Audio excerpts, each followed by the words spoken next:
proud of yourself for debating college kids who are unprepared to speak in front of an audience like yourself. Hold on. You're 30 years old. We can agree you're 30 years old, right? Do you think that's a little bit silly? Are you a voter?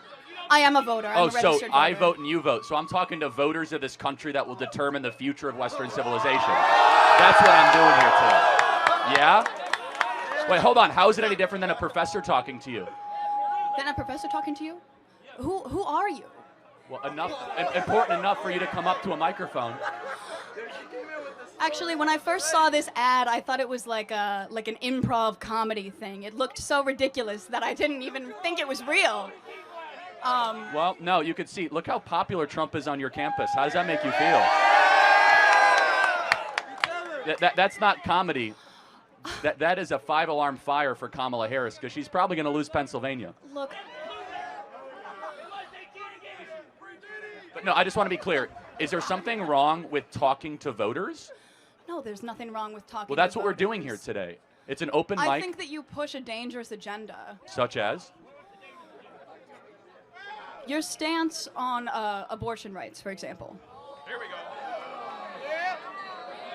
Okay, so Let me ask a question. What is your name?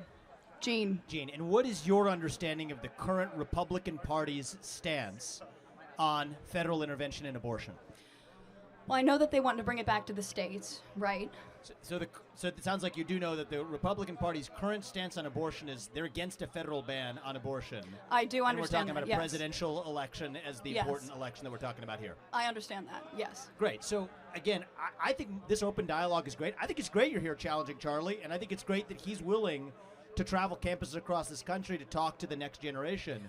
We need more conversation. Now, where's the disagreement, though, on content? Because you could criticize style or why you're talking to people or dunk on someone personally, but where do you actually disagree with the substance? With the way that you edit content and specifically frame it so that people look bad talking to you.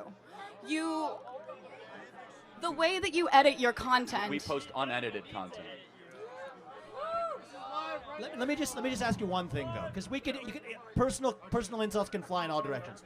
Where is an area where you have a disagreement with the conservative movement, with Donald Trump, with Charlie Kirk, perhaps with myself? I was a presidential candidate last year. I think we need to talk about that more in the open, and the more we do, the stronger our country is going to be. We got a long line of people, but I want to hear from you one substantive area where you have an authentic disagreement, and I'd be glad to address it. I'm sure Charlie would too. Just in anything. Political. Relating to any political topic where you have a disagreement. Let's air it. Okay. I disagree with some of the laws that are being pushed in Congress that are against the LGBTQ community and the trans community. Okay, so let's talk about that. I'm going to give you my view, and then I want to hear yours. Okay. My view is that if you're a fully grown adult, 18 or above, you're free to live how you want, dress how you want, marry who you want if you want, if you're over the age of 18. I agree. But you are not free to indoctrinate children in schools who are not yet of the age of consent. You are not free, just as you're a 17-year-old or a 15-year-old can't get a tattoo on their own, I don't think that you should be able to go or until the age of 18. And so the lines that I draw here is that men are free to claim to be women and swim in swimming pools. You're not free to claim trophies in a women's sports competition. You're not free to enter a women's locker room. You're not free to change a language. And you're not free to actually indoctrinate our children who are under the age of 5 in schools. Do we agree on the fact that adults should be able to live freely while still treating children differently? If so, we're on the same side of this issue. Listen, I agree with the majority of what you said.